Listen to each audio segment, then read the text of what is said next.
अस्सलाम वालेकुम नाज़रीन बजट जे हिन अहम सेशन में तव्हांखे स्पेशल ट्रांसमिशन में भली कार तो चइजे। बजट क़ौमी असेंबलीअ में इसहाक़ डार साहब पारां 2023-24 माली साल जी पेश कई वई आहे। जीअं त आवाम वटि तमामु घणियूं हिन बजट जे हवाले सां तमामु घणी मुआशी सूरत हाल ख़राबु आहे, उन खे तमामु घणियूं आवाम जूं नज़रूं हिन बजट में हुयूं त उन लाइ कहिड़ी सवलाई सस्ताई पैदा थी थिए, आम माण्हूअ जा ग़म तकलीफ़ूं उन में कहिड़ी उन जी ख़ात्मे में कहिड़ी हीअ बजट पंहिंजो किरदारु अदा करे थी। ख़ासि तौर ते जेके अहम शयूं आहिनि असां उन ते अहम ॻाल्हि ॿोल कंदासीं। असांखे एक्सपर्ट्स बि जॉइन कयो आहे। सरकारी मुलाज़िमनि जे हवाले सां चङी ख़बर आहे त उन्हनि जो 1 खां 16 ग्रेड जा जेके मुलाज़िम आहिनि उन्हनि जी 35% पघारुनि में इज़ाफ़ो कयो वियो आहे एडाक रिलीफ अलाउंस में, जॾहिं त 17 खां मथे जेके आहिनि उन्हनि जो 30% आहे ऐं पेंशनर्स आहिनि उनजो 3.5% इज़ाफ़ो कयो वियो आहे। खाधे पीते जूं जेके शयूं आहिनि उन में ग़रीब माण्हुनि लाइ टारगेटेड सब्सिडी जो ऐलान कयो आहे। मुख़्तलिफ़ ॿियो ज़राअत जे हवाले सां, तालीम जे हवाले सां, जेके ॿोॾि मुतासिर इलाइक़ा आहिनि उन्हनि जे लाइ हारियुनि लाइ इहे समूरा उन में पैकेजिस आहिनि। इन अहम मामले ते ॻाल्हि ॿोल कंदासीं। असांजो जेको आम माण्हू आहे कीअं थो उनखे ॾिसे, एक्सपर्ट्स असांजा मुआशी माहिर आहिनि। अॼोकी ही जेकी बजट आहे जंहिंमें सॼे मुल्क जूं नज़रूं उनखे असांजो मुआशी माहिर कीअं थो ॾिसे त छा हीअ बजट अवाम लाइ केतिरी लाभाइती साबित थींदी। अॼोके हिन प्रोग्राम में असांखे जॉइन कयो आहे मुआशी माहिर मिर्ज़ा इख़्तियार बेग साहब, डॉक्टर नवेद अहमद शेख साहब मुआशी माहिर आहिनि, उन बि असांखे जॉइन कयो आहे। रहीम बग सुमरो साहब मुआशी माहिर आहिनि, उन बि असांखे जॉइन कयो आहे। मिर्ज़ा ज़ियाउल इस्लाम सोशल एक्टिविस्ट आहिनि, जॾहिं त अतीकुर रहमान साहब मुआशी माहिर आहिनि, उन बि असांखे जॉइन कयो आहे। तव्हां सभिनी खे वेलकम तो सर चइजे। मिर्ज़ा इख़्तियार बेग साहब, बातचीत की शुरुआत हम आपसे कर रहे हैं।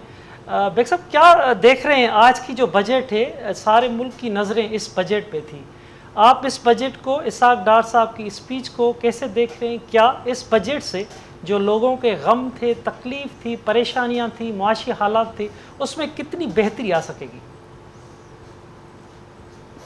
सवाल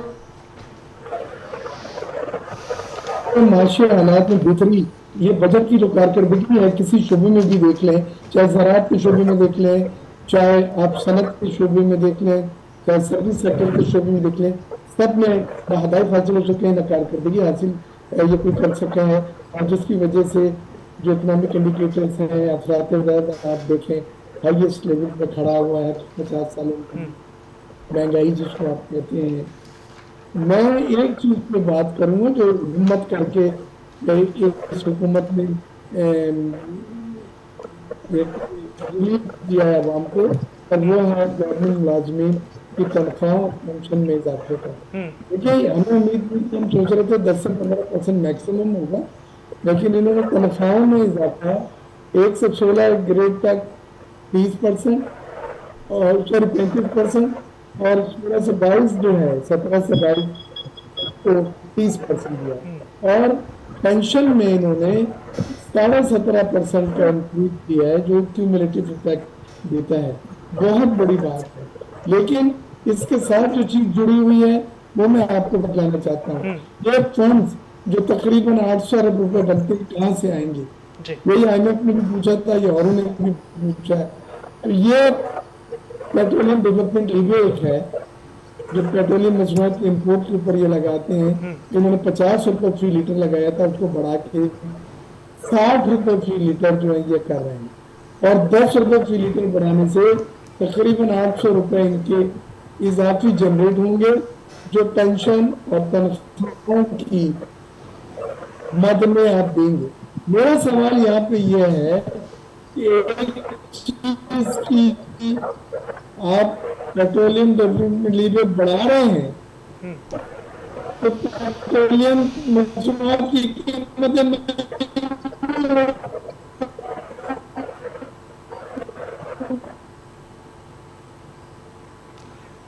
बिल्कुल नाज़रीन, डिस्कनेक्ट थी विया मिर्ज़ा इख़्तियार बेग साहब। जीअं ई राब्तो उन्हनि जो बहाल थिए उन्हनि खां अहम तज़ियो हिन बजट जेकी पेश थी आहे उन ते असां वठंदासीं। नवेद शेख साहब, तव्हां ॾे था अचूं।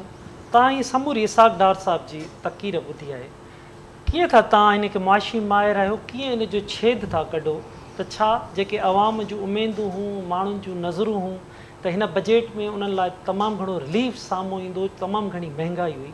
तव्हांखे कीअं थी नज़र अचे त छा आम माण्हूअ ॾे हिन बजट मां उनखे रिलीफ मिली सघंदो?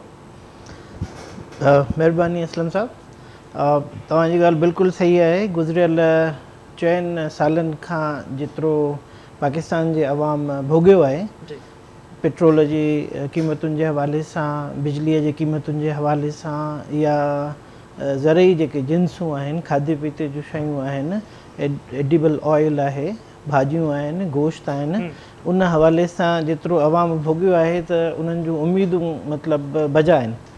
चई सघिजे थो त वाकई में हुननि जूं उमेदूं हुयूं हुकूमत जे तरफ़, पर जेको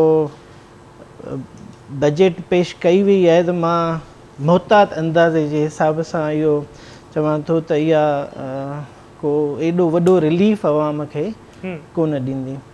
हिकिड़े पासे खां त सैलरी वधाई थी वञे गवर्नमेंट एम्प्लॉइज़ जी, मिनिमम वेजिस वधाया था वञनि, पर इम्प्लीमेंट कोन था थियनि मिनिमम वेजिस, त उन्हनि जो फ़ाइदो जेको आम वर्कर आहे उन्हनि ताईं कोन पहुचंदो। सैलरी त वधी वई, गवर्नमेंट एम्प्लॉइज़ आहिनि, उन्हनि जो लिमिटेड नंबर आहे, डेफिनेटली उन्हनि जो इनडायरेक्ट इम्पैक्ट इकॉनमी ते आहे, पर गवर्नेंस वीक हुजण जे करे जेके बि पॉलिसियूं ठाहियूं थियूं वञनि उन्हनि खे इम्प्लीमेंट प्रॉपरली कोन थो कयो वञे। सो जेकॾहिं असां फैक्ट्स एंड फिगर्स ॾे अचूं त हिकु त गवर्नेंस जो इशू आहे बजट जे हवाले सां। ॿियो जेको मेन इशू आहे त जेका असांजी टोटल बजट जो अमाउंट आहे 14,600 अरब रुपया, उन मां अध खां वधीक जेको अमाउंट वञे थो उहो वञे थो बैंक्स खे व्याज जी मद में। इहो वॾो अलमियो आहे त गुज़िरियल 3 या 4 सालनि खां वठी व्याज जी जेका शरह आहे उहा 6 या 7% खां 21% ताईं वधाई वई आहे। माना गवर्नमेंट पाण फ़ैसिलो कयो आहे त असां इहा मद वधाईंदासीं, व्याज जो रेट वधाईंदासीं त जीअं असां वधि में वधि पेमेंट बैंक्स खे करे सघूं। माना हिकिड़े पासे ॾांहुं 23 करोड़ अवाम आहे, ज़राअत जो शोबो आहे, सनअत जो शोबो आहे, ख़िदमतुनि जो या सर्विसिस सेक्टर आहे, एक्सपोर्ट सेक्टर आहे, हिकु पासे ॾांहुं उहो सॼो माना अवाम आहे ऐं इकॉनमी आहे पूरी। ॿिए पासे ॾांहुं चंद बैंक्स आहिनि जिन खे व्याज जी मद में 50% ॾिनो थो वञे। सो गुज़िरियल 10 खनि सालनि जा, इवन उन खां बि वधीक, असां मुसलसल शोर कंदा हुआसीं त फ़ौज बजट खणी थी वञे। हाणे फ़ौज त बजट कोन थी खणे। इहो त हाणे जेको आहे को एॾो सॉलिड फैक्ट साम्हूं अचे थो त असल में बैंकूं पैसा खणी थियूं वञनि, ऐं उहो बि व्याज जी मद में। इन जो मतिलबु इहो थियो त जेकॾहिं असांजो इहो मार्कअप घटि हुजे हा, माना मॉनिटरी पॉलिसी खे इफेक्टिवली असां इस्तेमालु कयो हुजे हा त असांजो व्याज जो शरह बि घटि हुजे हा, ऐं असांजी जेका पेमेंट होॾे वञे थी बैंकुनि में उहा बि असां वटि बची पवे हा। हिन वक़्तु तव्हां ॾिसो त हायर एजुकेशन ते जेको बजट आहे 135 अरब रुपया आहे, 7,500 अरब रुपया रुॻो असां बैंकुनि खे था ॾियूं।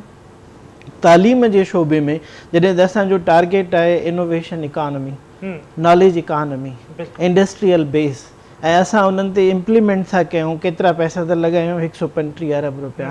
सो तव्हां जेकॾहिं ॾिसंदव त जेकॾहिं असां वटि 1,000 अरब रुपया बि असां व्याज मां बचाए करे इकॉनमी ते हणूं हा त शयूं काफ़ी रिज़ल्ट ओरिएंटेड थी वञनि हा फ्यूचर जे हवाले सां। ॿिया जेको मेन आहे उहो आहे इन्फ्लेशन। बिल्कुलु। अच्छा शेख साहब, इन्फ्लेशन इन ते पाण तव्हां ॾे मां अचां थो, तफ़सीली पाण इन ते ॻाल्हि ॿोल कयूं था। इख्तियार बेग साहब वो बहाल थियो उन्हनि जो राब्तो। बेग साहब, आप मुझे सुन पा रहे हैं? जी जरा सा जी तेज और जोर से बोलेंगे तो जी जी बेग साहब, क्या आप देख रहे हैं, आप बातचीत कर रहे थे मुलाजमों के हवाले से जो उनकी तनख्वाहें बढ़ाने का ऐलान हुआ है, तो एक तो ये बात है। इसके सिवा आप क्या समझ रहे हैं 2024 को मुआशी बेहतरी का आप साल देख रहे हैं?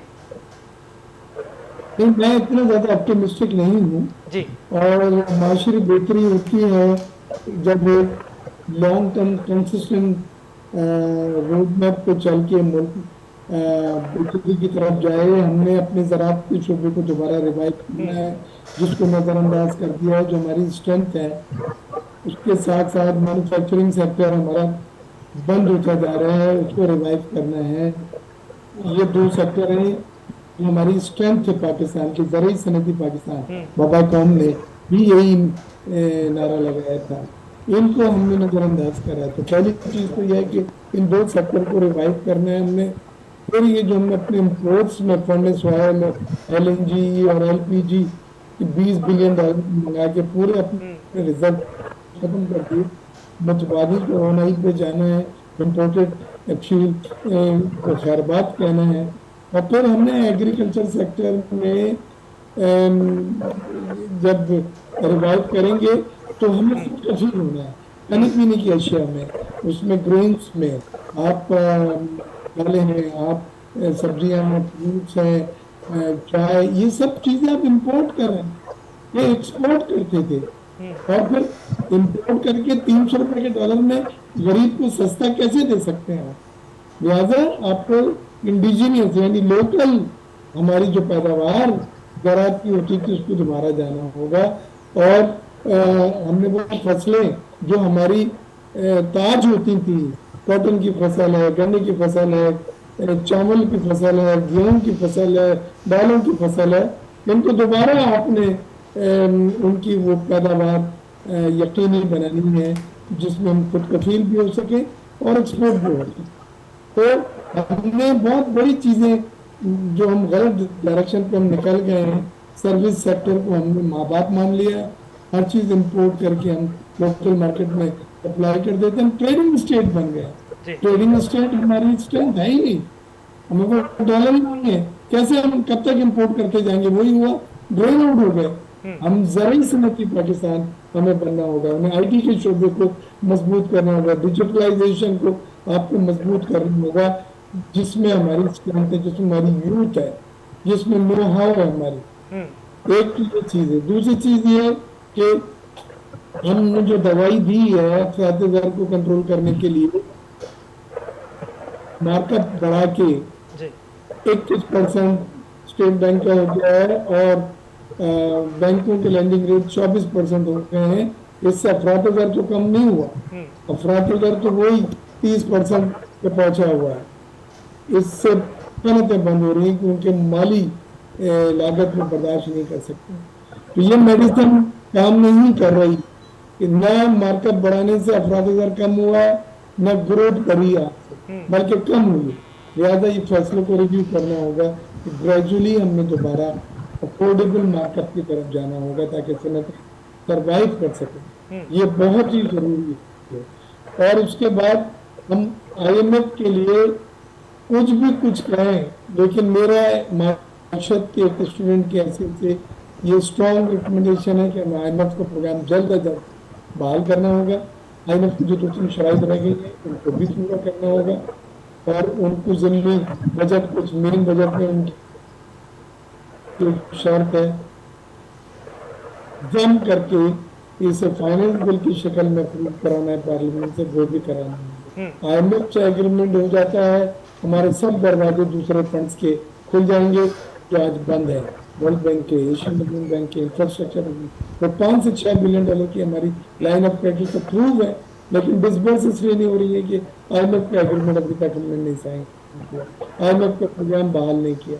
लिहाजा ये तमाम जो मेजर इश्यूज हैं जिनको हमने प्रायोरिटी पे हल करके आने वाले वक्त में पाकिस्तान को पॉलिटिकल स्टेबिलिटी के जरिए मुस्तहकम मुल्क में जो सियासी इंतशार है इतनी अक्कली मैंने कभी भी नहीं देखी। ठीक है मिर्ज़ा इख्तियार बेग साहब। अच्छा ज़िया अल इस्लाम साहब, मैं आपकी तरफ आ रहा हूँ। मिर्ज़ा इख्तियार बेग साहब ने भी ज़राअत की जैसे बात की और महंगाई की बात की, तो ज़राअत हमारे तरजीहात में क्या शामिल नहीं रहा, या इसके अलावा या आज जो टारगेटेड सब्सिडी की बात की गई, महंगाई बहुत है, दाल चावल जो खाने पीने की चीज़ें हैं उनके हवाले से कहा गया टारगेटेड सब्सिडी इनकी दी जाएगी। क्या आप समझते हैं सारे मुल्क में महंगाई है, लोअर क्लास, मिडिल क्लास, सब लोग परेशान हैं, कौन सा ऐलानात होने चाहिए थे, या आप इस बजट के इसाक डार साहब की स्पीच को कैसे देखते हैं? बिस्मिल्लाहिर्रहमानिर्रहीम जी, बहुत शुक्रिया आपका। देखें, ये जो हमारे यहाँ मौजूदा बजट और इससे पहले भी जो हुकूमत थी और उससे और पीछे जाएं तो ये जो बजट पेश होता है ये तो हमेशा ऐसा ही होता है जिससे पाकिस्तान के आम शहरी जो है ना, बिल्कुल आम, उसके लिए कोई ऐसा फ़ायदामंद साबित नहीं होता हमेशा। ठीक है, अभी जो आपने ज़राअत की बात की है, हमारे यहाँ ज़राअत में कम से कम पंजाब के अंदर 8 से 10 लाख एकड़ ज़मीन ऐसी है जिसको हम, जो गैर आबाद है और वो आबाद हो सकती है सिर्फ पंजाब के अंदर। ठीक है, और दूसरी तरफ हमारे पास पूरे पाकिस्तान में 40% लोग ऐसे हैं जिनके पास रोज़गार के मौके ही नहीं हैं। तो क्या हुकूमत को ये नहीं ऐसा करना चाहिए कि जो 40% लोगों के पास रोज़गार है ही नहीं, उनको वो जो ज़मीन काश्त की जा सकती है उसके लिए कोई उनको मौका दिया जाए और उनको सपोर्ट की जाए ताकि ज़राअत को उठाया जाए और लोगों को रोज़गार के मौके मिले। ठीक है, ये हकीकत है कि हमारे पास 40% लोगों के पास रोज़गार है ही नहीं, और जो बाकी लोगों के पास रोज़गार है उनमें से भी 25-30% ऐसे हैं जो मुतमिन नहीं है, क्योंकि महंगाई आपकी बढ़ती है 100%, 150%, और आपकी जो तनख्वाहें या परसेंटेज बढ़ती है वो 25%, 30% बढ़ती है। तो ये बहुत फ़र्क है, और वो ये भी सरकारी बढ़ रही होती है। जो प्राइवेट सेक्टर में ना जो लोग जॉब कर रहे हैं उनकी सैलरीज बढ़ती है 8 से 10%। ठीक है, सरकारी लोग जो है ना वो उनको ये फ़ायदे हासिल होते हैं कि उनकी 30-35%, अभी देखिए ना ग्रेड 16 तक जो है उनको 35% बढ़ी है, और जो ग्रेड 16 से ऊपर है उनकी 30% बढ़ी है। लेकिन प्राइवेट सेक्टर में जो लोग जॉब कर रहे हैं हमारे यहाँ 18-20% लोग नौकरियाँ करते हैं, उनकी सैलरी जो है वो 10-12-15% बढ़ेगी, जबकि महंगाई जो है वो 100% बढ़ जाएगी। तो ये एक बहुत बड़ा मसला है जिसके लिए ना तो वो जो 40% लोग हैं उनके लिए रोजगार की बात की जाती है, ना वो गैर जो जमीन ऐसी है जिसको हम काश्त कर सकते हैं उसको काश्त करने की बात की जाती है। अगर उसको काश्त किया जाए, फिर सबसे बड़ी प्रॉब्लम ये होती है कि हमारे यहाँ कोई ऐसा प्रोग्राम नहीं है कि किसान को कहा जाए कि आप पंजाब के इस जिले में इस चीज़ को काश्त करें। ये एक भेड़ चाल होती है, आपस में पूछते हैं कि बाज़ दफ़ा ऐसे होते हैं चीज़ें हमारे यहाँ काश्त वाफर कर दी जाती हैं और वो फिर 2 रुपये, 4 रुपये, 5 रुपये भी वो ज़ाया हो जाती है। अभी तकरीबन 1 माह पहले $4 बिलियन जब आया है, रिपोर्ट आई है कि हमारी खुराक वेस्ट होती है, वो यही है जो खुराक हमारी पैदावार जो है वो ज़ाया हो जाती है, $4 बिलियन। तो इसमें हर जगह पे इस्लाहात की ज़रूरत है। हमारे यहाँ इस्लाहात जो होनी चाहिए उसकी बहुत कमी है हमेशा से। मुझे बड़ी अच्छी तरह याद है, हम छोटे होते सुना भी है, ये 1950 से 1960 का जो दौर है वो हमारा एक सुनहरी दौर है। उसमें जो आम आदमी वर्कर था उसकी $1 के बराबर, अक्सर ये मिसाल दी जाती है, सॉरी $1 नहीं, 1 तोला सोने के बराबर, माफ़ी चाहता हूँ, 1 तोला सोने के बराबर उसकी सैलरी दी। ठीक है, और जो थोड़ा सा क्लर्क था, हवालदार था, उसकी 1.5 तोला सोने के बराबर थी। अब आप देखें कि क्या आज जो तोले की कीमत है 2,30,000 या 2,35,000 है, तो क्या किसी आम मजदूर की, एक हवालदार की, एक क्लर्क की क्या सैलरी इतनी है? नहीं है। तो ये चीज़ें हैं जो हमारे यहाँ प्रॉब्लम है। और जहाँ तक तल्लक महंगाई की है, लोगों से दाल खाने का जो हक है ना वो भी छीन लिया गया है हमारे यहाँ। हम माशरे में हम देखते हैं कि आम आदमी की बसात में फ्रूट दूर की बात है जी, और पहले तो था मटन बीफ दूर की बात, अब चिकन भी दूर हो गया है। अब हमारे यहाँ लोग बेचारे, बिल्कुल ज़ियाउल इस्लाम साहब आप बिल्कुल ठीक कह रहे हैं।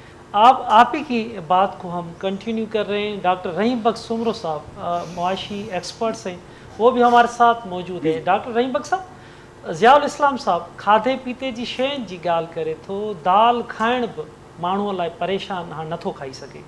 अॼोके हिन बजट में छा था ॾिसो तव्हां? पेट्रोल हुजे, बिजली जा अघ हुजनि, गैस हुजे, खाधे पीते जूं शयूं हुजनि, केतिरो रिलीफ ॾिसो था माण्हुनि खे हिन बजट मां मिली सघंदो? महिरबानी असलम साहब, थोरो सां ॾिसंदासीं बजट जे अङखरनि खे।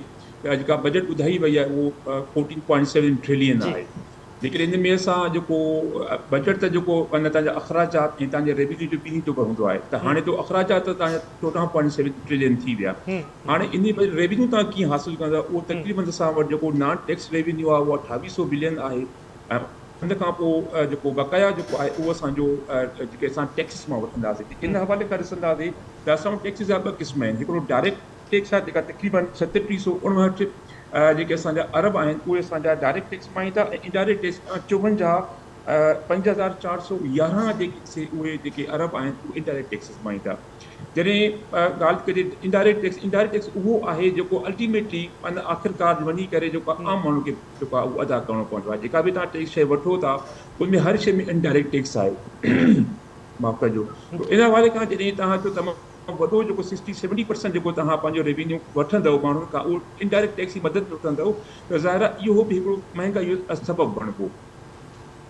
उन खां अलावा जेका डायरेक्ट टैक्स आहे उहा बि कंहिं न कंहिं तरीक़े सां वरी बि जेको आहे उहो आम माण्हू खे पे करणी पवंदी आहे। छो जो असां वटि त कंहिं क़िस्म को चेक कोन्हे इदारनि जो त पोइ इहो थियो आहे त जेके असांजा डायरेक्ट टैक्स आहे उहा बि कंहिं तरीक़े सां उहा शिफ्ट थी वेंदी आहे तव्हांजे आम माण्हू खे। नतीजे में छा थींदो सभु टैक्सिस जेके या मोस्टली जेके 80% टैक्स इहे जेके इनडायरेक्ट टैक्स थी वेंदियूं आहिनि ऐं आम माण्हू खे भरणी पवंदियूं आहिनि। त हाणे हिकिड़ो त वॾे में वॾो जेको इहो माण्हुनि जे मथां भार पवंदो टैक्सिस वधंदियूं। उन खां पोइ तव्हांखे यादि हूंदो त जेको अॻु में जेको मिनी बजट आई हुई उन में इन्हनि छा कयो हुयो त GST 16 खां वधाए करे 17% कई हुई। उमेद इहा कई पई वञे मां शायदि इहा जेका हिन बजट में अवाम खे रिलीफ ॾियण जे लाइ मथां इहो 17 खां घटि करे ऐं 15 या न घटि कनि त इहो त कोन थियो। बहरहाल उनखे उन्हनि लागू कयो आहे। हाणे जेके हर रोज़ खाइण पीअण जा शयूं आहिनि उन ते असांखे तक़रीबन 17% जेको आहे उहो टैक्स ॾियणी पवंदी। मां चयो जेका बजट जा अघ खर ॿुधां पियो त उन में जेको बार बार अचे पियो त उहे जेके बि खाइण पीअण जूं शयूं आहिनि तक़रीबन हर 17% तव्हांखे पे करणो। त हाणे इहो हिकिड़ो ॿियो सबबु आहे महांगाईअ जो। हाणे हिकु तरफ़ त इहे 2 जेके सबबु आहिनि जंहिंसां तरफ़ तव्हांजी महांगाई वधी सघे थी। ॿिए तरफ़ जेका ॻाल्हि हिते हली बि थी त मुलाज़िमनि जी पघार उहा मुलाज़िमनि जी पघार जेको आहे उहो 3 खां 35% जेको आहे उहा वधाई वई आहे। त वफ़ाक़ी सरकार आहे ॾिसूं त सिंध सरकार ऐं ॿियूं जेके सूबाई सरकारियूं आहिनि उहे केतिरियूं वधाइनि थियूं। बहरहाल जेका हिन वक़्तु इंफ्लेशन रेट आहे उहो 40% आहे। इन मुक़ाबले में असां 30% या 35% वधी हुई त असां इंफ्लेशन खे बि कवर कोन था करे सघूं। हालांकि त थियणु ईअं घुरिजे हा त इहा पघार जेतिरी इंफ्लेशन हुई उन खां डबल ते थियणु घुरिजे हा त तव्हांजो अधु पघार इंफ्लेशन में थी हली वञे हा ऐं अधु पघार जेका उहा तव्हांखे बचत थी वञे हा। त हिन वक़्तु बि असां हीअं सम्झो त 10% डेफिसिट में आहियूं। तो इन हवाले खां जेका असांजी उन जेका पघार आहे त जेका उहा असांखे जेको बजट जेको आहे मजमूई तौर ते मां चवंदुमि हीउ कोई को एक्स्ट्रा ऑर्डिनरी बजट न आहे। हालांकि हालात एक्स्ट्रा ऑर्डिनरी हालात आहिनि पर हा बजट असांजो उहो एक्स्ट्रा ऑर्डिनरी न आहे। कुझु ज़रात जे हवाले खां या ॿिनि शोबनि जे हवाले खां कुझु बहितर शयूं मूंखे नज़र आयूं। मिसाल तौर ते ज़रात में हिननि जेको आहे लून ॾींदा आहिनि फार्मर्स खे या जेके एग्रीकल्चर इनपुट आहे या एग्रीकल्चर मशीनरी आहे उन हवाले खां काफ़ी टैक्सिस में जेको आहे हिन रिलीफ ॾिनो आहे।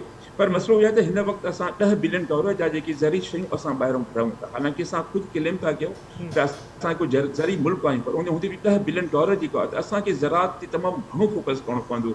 ऐं मुंहिंजी नज़र में पाकिस्तान जी 75 साल तारीख़ में जेके को सेक्टर निगलेक्टेड सेक्टर आहे जंहिंजे मथां को ध्यानु न ॾिनो वियो आहे उहो ज़रात आहे। इन करे ज़रात खे वधि खां वधि ध्यानु ॾिजो छो जो ज़रात तव्हांजी हलंदी त तव्हांजी इंडस्ट्री हलंदी तव्हांजी एक्सपोर्ट वधंदियूं तव्हांजी इम्पोर्ट घटि थींदी मुल्क में जेके रोज़गार जा मौक़ा पैदा थींदा ऐं हिकिड़ी उमूमी ख़ुशहाली तव्हांजे मुल्क में ईंदी।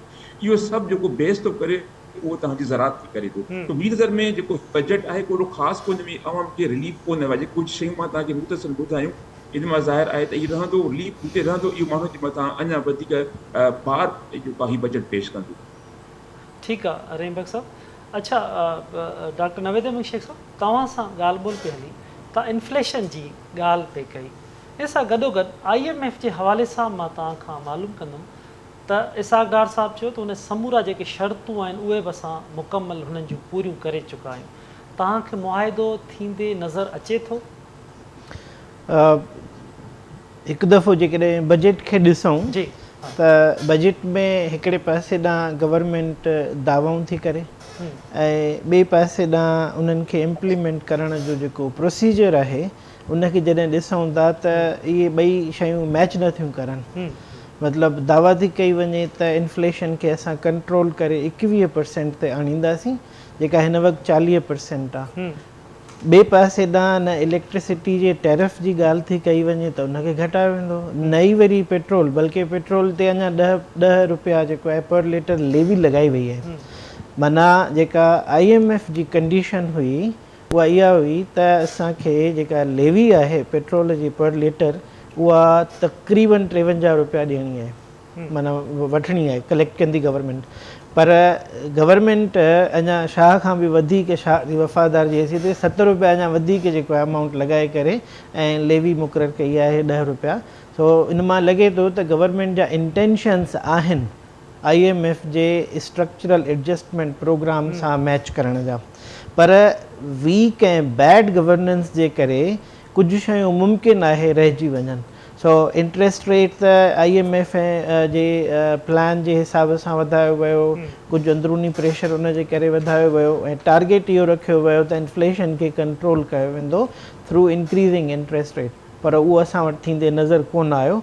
इन्फ्लेशन बि हिकु पासे न वधंदी रही ऐं हेॾां जेको आहे इंट्रेस्ट रेट बि असां वधाईंदा रहियासीं। सो IMF सां मुमकिन आहे इहो पॉज़िटिव सिग्नल्स विया हुजनि बजट मां, जंहिंमें लेवी बि वधाई वई आहे, जंहिंमें textile point of sales retailers ते 12% खां 15% GST वधाई वई आहे।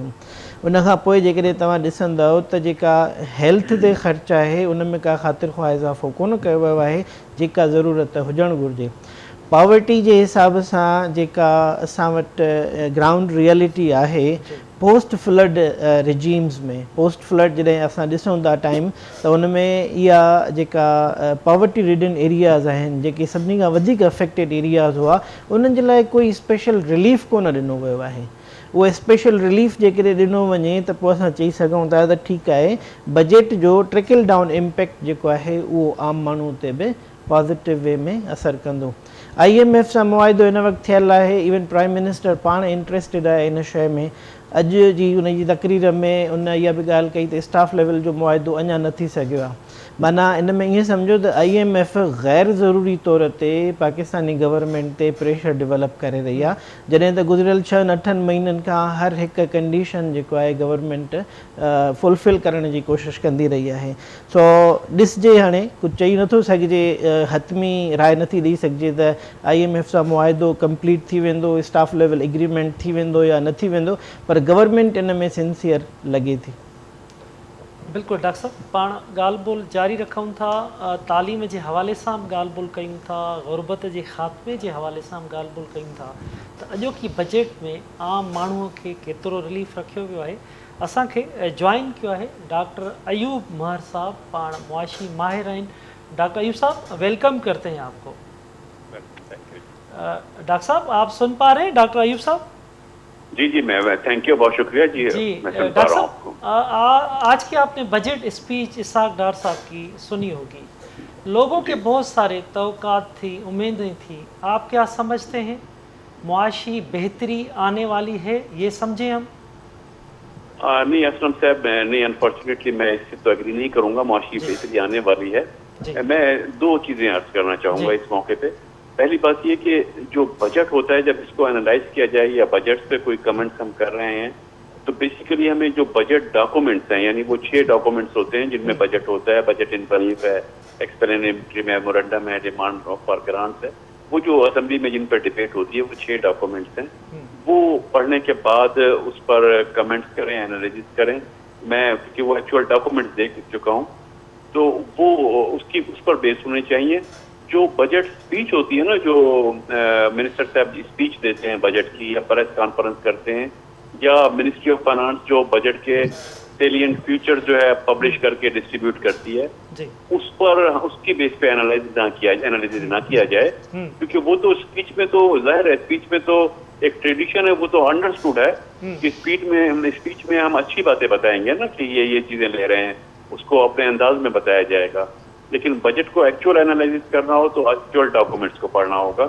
दूसरी चीज ये कि हमें इस तनाजुर में ये चीज पेश नजर हमें रखनी चाहिए, इस पे कंसिडर करना चाहिए कि ये बजट बहरहाल जिस वक्त दिया जा रहा है उसमें एक तो IMF की कंडीशनलिटीज को एक्सेप्ट तो कर लिया गया था, उसके बावजूद जो लास्ट 2 ट्रांश आनी थी, जो 2 किस्तें आनी थी, वो अभी नहीं आई हैं।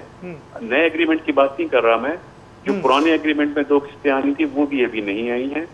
और ऊपर से ये है कि ये बजट जो जिस वक्त आया है तो ये इलेक्शन ईयर है, इलेक्शन का साल है। कोई भी पॉलिटिकल गवर्नमेंट इलेक्शन ईयर में रिस्क नहीं लिया करती, कोई हार्ड स्टेप दे नहीं पाती, और अगर IMF के कहने पे लेना या मुल्क में जो फाइनेंशियल डिसिप्लिन है उसको क्रिएट करने के लिए अगर स्टेप लेने पड़ जाए सख्त स्टेप, तो भी बजट जो इलेक्शन ईयर होता है उसमें अवॉइड किया जाता है। बहरहाल इसमें उसके बावजूद इनकी मजबूरी थी कि इन्होंने बहुत सारे हार्ड स्टेप लिए हैं। वो हार्ड स्टेप जाहिर है बजट स्पीच में एक्सप्लेन नहीं किए जा सकते, ना किए गए हैं। उसमें मसलन मैं एक चीज़ की तरफ इशारा करूंगा कि जो डेफिसिट है, फिस्कल डेफिसिट, उसको फाइनेंस करने के लिए वो इस वक्त तारीख का बजट में जो पेश किया गया जाते हैं फिस्कल डेफिसिट और GDP रेशो, उस पर ये तारीख का हाईएस्ट रेशो है जो 6.5% है। ऐसा तो हुआ है कि 3% 4% होता है, बाद में जाके रिवाइज बजट आता है और वो 5% या 6% हो गया, वो एक अलहदा बात है। यहाँ तो बजट में मेंशन ही 6.5% किया गया है। और वो हाईएस्ट डेफिसिट जो है उसको फाइनेंस करने के लिए जो सबसे बड़ा सोर्स है वो डोमेस्टिक बोरोइंग है। डोमेस्टिक बोरोइंग का मतलब है कि बैंक से पैसे लिए जाएंगे, पब्लिक से पैसे लिए जाएंगे और डेफिसिट को फाइनेंस किया जाएगा। उसको जब फाइनेंस इस पैसे से किया जाएगा, पब्लिक के पैसों से, तो ये ध्यान में रखना चाहिए ये वही पैसा है पब्लिक का जो स्टॉक मार्केट में, इन्वेस्टमेंट में और इंडस्ट्रियलाइजेशन में यूज होता है। जो जिससे इंडस्ट्रियलाइजेशन होती है, इन्वेस्टमेंट होती है, जहाँ जॉब अपॉर्चुनिटीज क्रिएट होती हैं, जहाँ एम्प्लॉयमेंट क्रिएट होती है। अब ये पैसा वहाँ जाने के बजाय ये पैसा बजट में यूज होगा फिस्कल डेफिसिट को मैनेज करने के लिए। दूसरा ये कि इस वक्त इंटरेस्ट रेट जो है वो मिनिमम इंटरेस्ट रेट जो है मॉनेटरी पॉलिसी का 21% है। तो जाहिर है बैंक उससे ऊपर रेट रख करके लैंडिंग किया करते हैं। गवर्नमेंट जो लोन लेगी वो 21% से ऊपर होगा। तो गवर्नमेंट कोई बिजनेसमैन तो नहीं है ना, कोई इंडस्ट्री तो नहीं है। गवर्नमेंट को जब ये पैसे वापस करने होंगे या सूद भी देना होगा 21% से ज्यादा, तो गवर्नमेंट कहाँ से ये पैसे लेगी? जाहिर है आने वाले सालों में मजीद टैक्स यकीनी तौर पे एक्सपेक्ट किए जाएंगे, बहुत ज्यादा टैक्सों की जरूरत होगी इस पैसे को वापस करने के लिए। तो ये चीजें हमें इसके कॉन्सिक्वेंसेस जो हैं वो जहन में रखने होंगे। रिलीफ के लिए ठीक है 30% और 35% इजाफा करना सैलरीज में, 30,000 मिनिमम वेज इंट्रोड्यूस करा दिया गया है, पेंशनर को 17.5% का कहा गया है।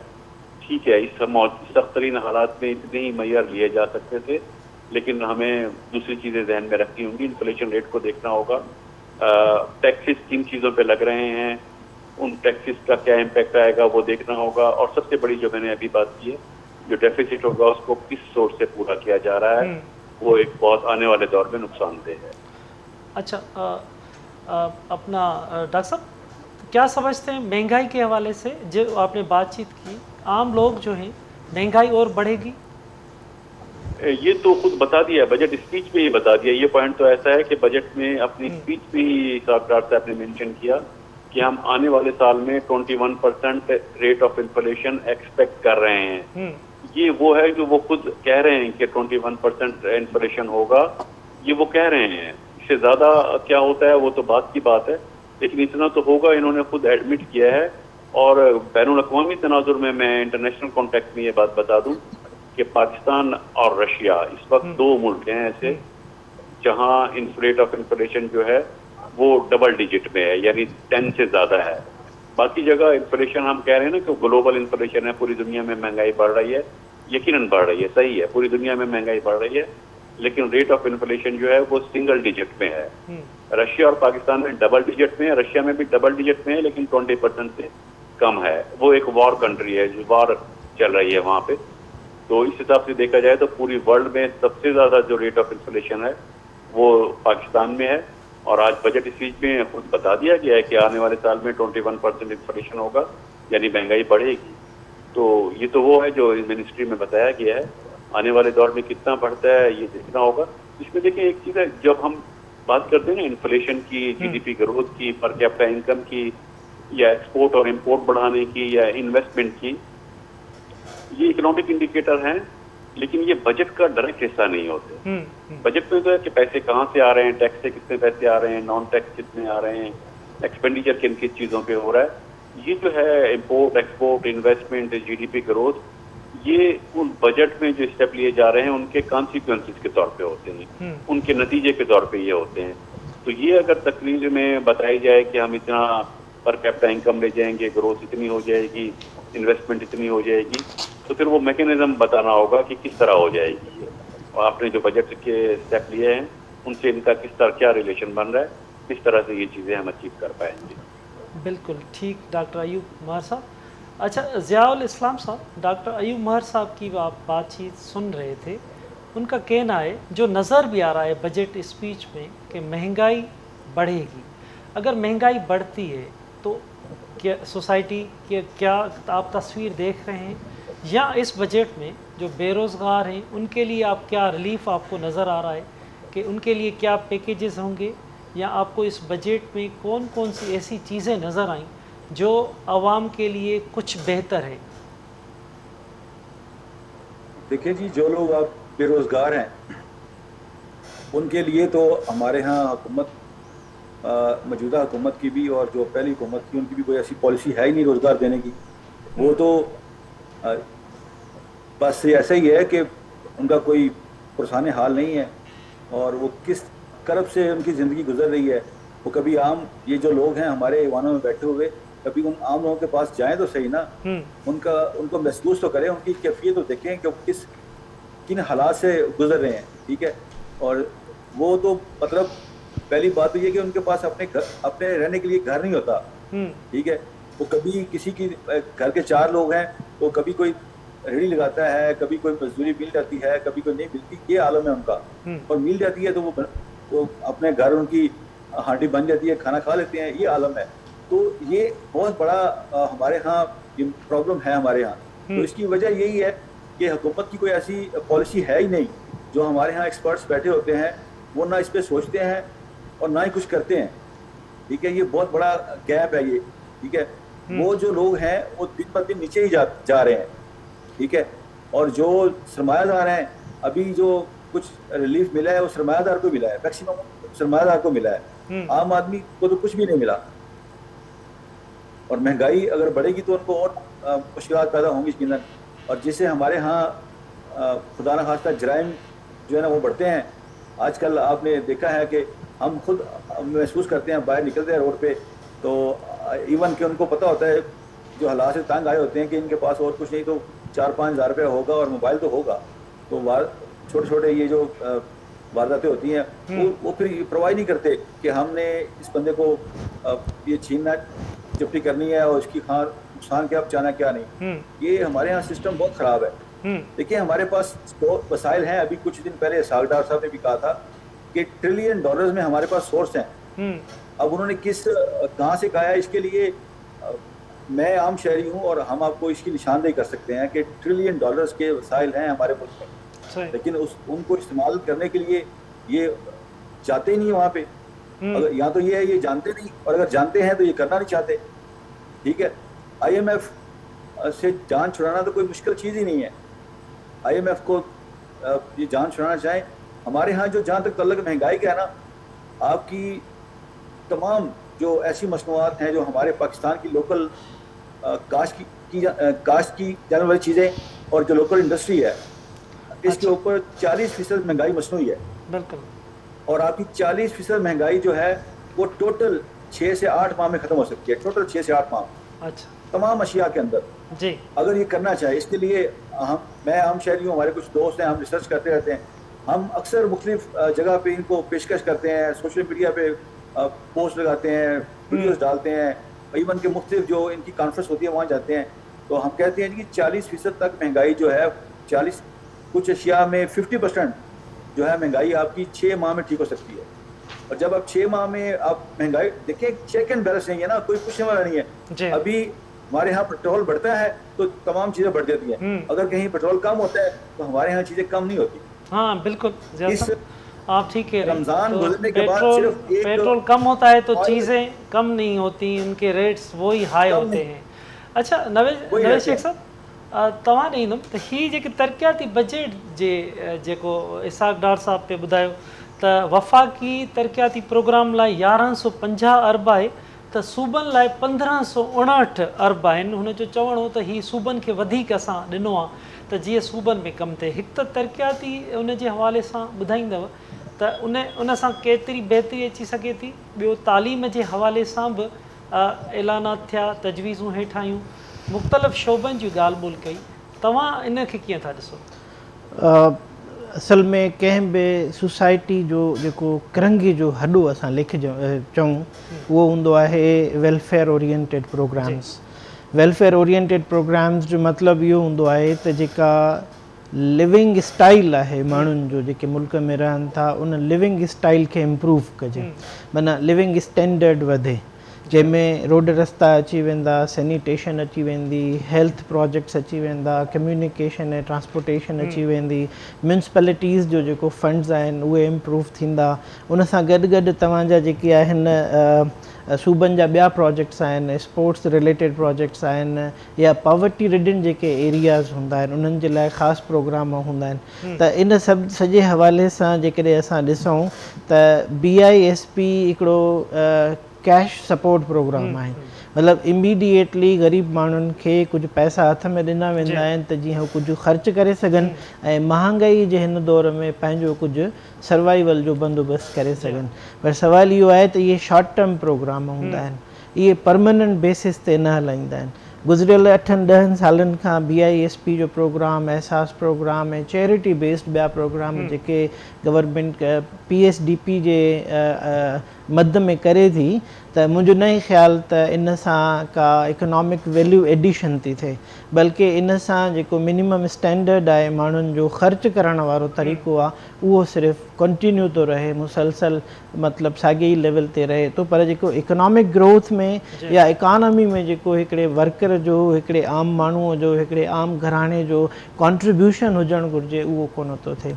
सूबनि जे हवाले सां जेके प्रोजेक्ट्स ॾिना आहिनि, त मां सिंध जे बारे में ॻाल्हाईंदुसि त जेको मोटरवे जो प्रोजेक्ट आहे सखर खां हैदराबाद ताईं, उन जे हवाले सां कोई मतिलबु अहिड़ी का क्लियर कट इंडिकेशन कोन हुई त उन जे बारे में छा आहे, छा उन खे बि हिन बजट में ज़म कयो वियो आहे या उन जा सेपरेट पैसा जेके ऑलरेडी एलोकेट थियल हुया उहे कंटिन्यू थींदा या न। सो ट्रांसपोर्टेशन जे हवाले सां ॿी रिहेबिलिटेशन जे हवाले सां शयूं वाज़े कोन हुयूं त जेके फ्लड अफेक्टेड एरियाज़ आहिनि अञा उन्हनि में रिहेबिलिटेशन, रिस्टोरेशन, मिसाल तौरु काफ़ी आहिनि सर्वे जिते थी चुका आहिनि काफ़ी ॻोठनि में, बाबा हेतिरा घर डैमेज थिया, हेतिरियूं सरकारी इमारतूं डैमेज थियूं, हेतिरो लाइव स्टॉक डैमेज थियो, हेतिरा फसल डैमेज थिया, उन जी रिहेबिलिटेशन जे लाइ केतिरी एलोकेशन कई वई आहे। मुमकिन आहे उहा सिंध जे प्रोविंशियल बजट में उहा शइ ॾिनी वञे, पर हिन वक़्तु फेडरल बजट हिन में पे ॿुधाई त कमु हुननि जो हलंदड़ आहे। 2000 अरब खां वधीक इसाक डार साहब चयो त किसान पैकेज जा 578 अरब रुपयनि जो मनसूबनि ते कमु करे रहिया आहियूं, माना अॻुवाट कमु करे रहिया। हिन बजट में को नओं कुझु न रखियो वियो आहे, नओं कुझु अहिड़ो न ॾिनो वियो आहे। औरतुनि जे हवाले सां डॉक्टर साहब ॿुधो हूंदो त 5 अरब रुपया औरतुनि खे बाइख्तियार बणाइण लाइ रखिया विया आहिनि, त इहे घटि न आहे? विमेन एजुकेशन या विमेन स्किल डेवलपमेंट जे लाइ या IT में उहे शयूं आहिनि, बाबा गर्ल्स एजुकेशन जे हवाले सां इक्विपमेंट आहे, या के नवां गर्ल्स जा स्कूल खोलिया विया आहिनि, के ट्रेनिंग सेंटर्स खोलिया विया आहिनि, त उन बारे में शइ क्लियर कोन्हे। या त ही इन्हनि जो टारगेट इहो आहे त बैंक जे थ्रू सस्ता कर्ज़ ॾिना वञनि विमेन एम्पावरमेंट जे लाइ, जीअं असां वटि मुख़्तलिफ़ NGOs ऐं मुख़्तलिफ़ रूरल डेवलपमेंट ऑर्गेनाइज़ेशन्स आहिनि उहे इन ते ख़र्चु कंदियूं आहिनि। त जेके हैंडीक्राफ्ट्स आहिनि या स्किल्ड विमेन आहिनि उहे घरनि में वेही पंहिंजो कमु कनि, उन्हनि खां पोइ उहा शइ ख़रीद कई वञे ऐं उहा मार्केट में सेल कई वञे त जीअं सुठे अघ ते उन्हनि खे उहो शइ सेल करे सघनि मार्केट में।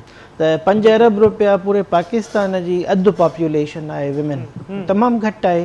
इहे सभु मुंहिंजे जेको चवण जो मतिलबु आहे त जेके बि मतिलबु रिलीफ जे नाले में पैकेजिस ॾिना विया आहिनि, सैलरी राइज़ खां वठी वेंदे ॿियनि जेको आहे रिलीफ पैकेजिस ताईं, उहे सभु ई कंहिं न कंहिं तरीक़े सां मतिलबु हिकिड़ी मार्जिनलाइज़्ड वे में ॾिना विया आहिनि। उन्हनि जो को ख़ातिर ख़्वाह इम्पैक्ट जेको सोसाइटी ते हुजणु घुरिजे उहो नज़र नथो अचे। या पेट्रोल जे हवाले सां सभिनी माण्हुनि जूं उमेदूं त हिन बजट में पेट्रोल लाइ को बिजली जे अघनि लाइ को ऐलान थींदो, पर पेट्रोल लाइ बि इसाक डार साहब चयो त हुननि अॻुवाट ई जेके अघ आहिनि उहे घटि करे चुका आहिनि। माना इन मां इहो मक़सदु त ईंदड़ वक़्त में कुझु वेझे माज़ीअ में, वेझे मुस्तक़बिल में असांखे पेट्रोल जा अघ घटि थींदे नज़र नथा अचनि। बिल्कुलु मां इन शइ ते अञा हिकिड़ी शइ ॿी ऐड कंदुसि त हिन गवर्नमेंट जो एतिरो स्कोप कोन्हे त उहो IMF जे प्रोग्राम खां ॿाहिरि वञण या इकॉनमी खे IMF जे प्रोग्राम या कंडीशन्स खां ॿाहिरि कढी सघनि।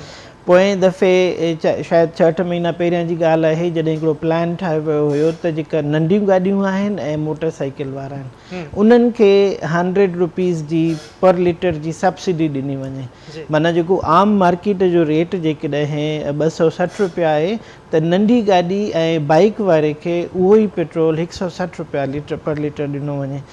पर जेको असांजी हुकूमत जी ख़ुदि मुख़्तियारी आहे इहो अलमियो आहे जो IMF चयो त बाबा तव्हां नथा ॾेई सघो इहो।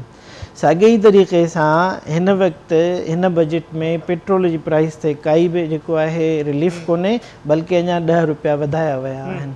जॾहिं त तव्हां ॾिसो त पेट्रोल जी खपत 20% घटि थी चुकी आहे गुज़िरियल साल ॾेढ खां। सो इहा खपत प्रोडक्टिव सेक्टर में थी हूंदी। कंपलसरी जेके माण्हू ऑफिस वेंदा हूंदा जेके माण्हू बिज़नेस कंदा हूंदा उहे त ओतिरो पेट्रोल ई वठंदा आहिनि पर जेके इंडस्ट्रियल यूनिट्स आहिनि जिते पेट्रोल जी खपत थी थिए जेके प्रोडक्टिव यूनिट्स आहिनि इकॉनमी जा जेके ऑप्शनल आहिनि जॾहिं इन्वेस्टर खे फ़ाइदो न थींदो उन मां त ज़ाहिरी ॻाल्हि उहो यूनिट बंदि कंदो ऐं उनजी जेका आहे खपत बि पेट्रोल जी घटि थी वेंदी। त इन सां इकॉनमी जी ग्रोथ तॾहिं त 0.3% वञी रही आहे हिन साल में। डॉक्टर साहब जीअं डॉक्टर अयूब मार साहब चयो त हुनखे नज़र अचे थो त महांगाई ईंदड़ वक़्त में वधंदी। हाणे हिकु तरफ़ अगरि महांगाई वधे थी त जेको असांजो आम माण्हू आहे उनखे रिलीफ लाइ के नवां ज़रिया के नवां उन्हनि खे के दग रस्ता ॾिजनि त महांगाई वधे थी त उहो बैलेंस कीअं करे सघंदा? हिन महांगाई जे दौर में लिविंग स्टैंडर्ड आम माण्हू जो वधंदो ॿिए पासे ॾांहुं जेका इनइक्वालिटी आहे उहा बि तमामु घणी वधंदी। मिसाल तौरु कुझु शयूं इकॉनमी बेसिकली बैलेंस्ड इकॉनमी कोन्हे हिन में असां कॾहिं बि इक्वल डिस्ट्रीब्यूशन या इक्विटेबल डिस्ट्रीब्यूशन इनकम जी असां कॾहिं बि टारगेट न रखियो आहे। सो कैपिटलिस्ट सिस्टम आहे। इन कैपिटलिस्ट सिस्टम में पैरामिड अप्रोच हूंदी आहे जंहिंमें टॉप ते चंद ख़ानदान या चंद माण्हू वेठा हूंदा आहिनि ऐं उनखां पोइ ख़ल्क़ ख़ुदा जी हेठि हूंदी आहे। इहा महांगाई जेका आहे बेसिकली ख़ुदा जी ख़ल्क़ खे वधीक इम्पैक्ट कंदी आहे त उन्हनि वटि ॿियो को रिसोर्सिस कोन हूंदा आहिनि। सिंध जे हवाले सां ख़ासि मां इहो चवंदुसि त जॾहिं बि महांगाई थींदी आहे जॾहिं बि नेचुरल कैलेमिटीज़ ईंदियूं आहिनि त जेको ॻोठाणो आहे वधि में वधि मुतासिर थींदो आहे त उहो कंदो आहे शहरनि जो रुख़। तॾहिं असां वटि अर्बनाइज़ेशन बि घणी आहे माना जेका इनफ्लो आहे शहरनि जी तरफ़ उहो प्रेशर वधंदो थो वञे उन्हनि जे मथां। ज़ाहिरी ॻाल्हि आहे ॻोठनि में ऐं नंढनि इलाइक़नि में ऐं टाउन्स में जॉब अपॉर्चुनिटीज़ कोन्हनि सेल्फ एम्प्लॉयमेंट जूं अपॉर्चुनिटीज़ कोन्हनि। एग्रीकल्चर सेक्टर तबाह थी वियो फ्लड जे दौरान उनजी रिहेबिलिटेशन प्रॉपर न थी सघी आहे। उनजे करे अल्टीमेटली इनकम इनइक्वालिटी वधंदी ऐं उन सां गॾु गॾु अर्बन लाइफ ते बि तमामु घणो प्रेशर पवंदो। बिल्कुल। अच्छा ज़ियाउल इस्लाम साहब टैक्स के हवाले से मैं आपसे मालूम करूंगा क्या आप समझते हैं टैक्स बढ़ता हुआ आपको नज़र आ रहा है और इसी के साथ साथ टारगेटेड कहा गया है कि सब्सिडी दी जाएगी, क्या समझते हैं सब लोगों को इससे फ़ायदा तो नहीं हो सकेगा? नहीं जी, सब लोगों को फ़ायदा नहीं होगा और जो नए कोई टैक्सेस के लिए लगाने की बात हुई है वो तो ये कितना लगाएंगे जो बात हुकूमत कहती है वो करती है, लेकिन मुझे समझ ये नहीं आती कि ये इस्लाहात क्यों नहीं करते। तमाम सेक्टर के अंदर हमारे यहाँ इस्लाहात की बहुत ज़्यादा गुंजाइश है। हमें सिर्फ इस्लाहात करने से ही सारे मामला हमारे हल होते हैं। अगर आप टैक्स के कलेक्शन के लिए ठीक है हमारे यहाँ अगर 10-15% लोग टैक्स दे रहे हैं और अगर 100% लोग देते हैं, ये इस्लाहात की ज़रूरत है ना। अगर ये इस्लाहात करें इसके अंदर तो यकीनन हमारे सारे मामला ठीक हो जाते हैं। नए टैक्स की ज़रूरत नहीं पेश आती। जो जिसका जितना बिजनेस है जो टैक्स उसका बनता है उसमें इस्लाहात कर रहे हैं। और बाकी जो मैंने 40% या 50% जो महंगाई की बात की है वो जो तमाम सेक्टर के अंदर माफियाज बैठे हुए हैं ठीक है, वो माफिया को ख़त्म करें। हर सेक्टर हर प्राइवेट सेक्टर के अंदर माफिया बैठा हुआ है ठीक है। तो वो लोग हैं जो आप चीज़ें बढ़ाते हैं ठीक है, वो चीज़ें लेके स्टॉक कर देते हैं ठीक है, उनके पास गोदाम होते हैं वो अपना पैसा लेते हैं स्टॉक कर देते हैं और फिर जब दिल करता है वो चीज़ों को मार्केट में निकाल देते हैं। तो ये सिर्फ क्या होता है कि ये इन हुकूमत में बैठे हुए, दीवानों में बैठे हुए लोगों के, ये राइट और लेफ्ट पे ये लोग होते हैं सारे, ये सारे ऊपर जो हमारे यहाँ एक बंदर पार्ट बनी हुई है ना, ये सारे इनके राइट और लेफ्ट पे लोग होते हैं। इनको ये अभी जिस तरह ये देखिए ना, इलेक्शन का साल है, तो एक पार्टी के लोग निकल के 2-3 पार्टियां नई और जन्म ले रही हैं, तो अब वो आपस में, जो लोग पहले इक़्तिदार में आके कुछ नहीं कर सके, ठीक है, तो वो अब नए प्लेटफॉर्म पे क्या करेंगे। यहाँ जीतने भी प्लेटफॉर्म है, ठीक है, इनके अंदर कोई ऐसा बंदा नजर नहीं आ रहा जो एक 20-25 साल के लिए प्रोग्राम हो। देखिए बात सुने, हमारे यहाँ जो जिन ममालिक ने आज से 300 साल पहले तरक्की की है ना, हमें 300 साल नहीं चाहिए, हमें सिर्फ टोटल 15 से 20 साल चाहिए, क्योंकि अब साइंस आ चुकी है, टेक्नोलॉजी है।